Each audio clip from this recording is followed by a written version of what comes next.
Nagbabalik po ang Panahon TV. Time check muna tayo. Philippine Standard Time po natin ay 5:10 ng umaga. Para po sa update ng NDRRMC o National Disaster Risk Reduction and Management Council tungkol po sa mga naging epekto ng Bagyong Yolanda. Sa casualties muna tayo as of 6 p.m. kahapon, umabot na po ng 2,357 ang nasawi. 3,853 naman po ang sugatan at 77 ang nawawala pa rin.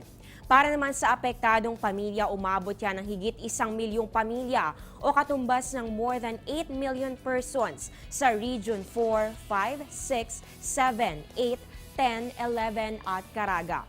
Para naman sa damaged houses, umabot na po yan sa higit 243,000 houses ang nasira dahil po sa lakas ng Bagyong Yolanda. Operational pa rin po ang CAAP-controlled airports pero limited pa rin ang operation sa Tacloban Airport.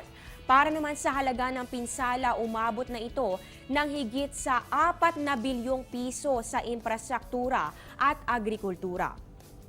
Samantala, wala pa rin namang kuryente sa ilang bahagi ng Regions 4B, 5, 6, 7 at 8. Wala pa rin naman supply ng tubig sa Capiz, Iloilo at maging sa may Barbaza, Antique. Wala pa rin pong pasok ngayon sa 9 na munisipalidad.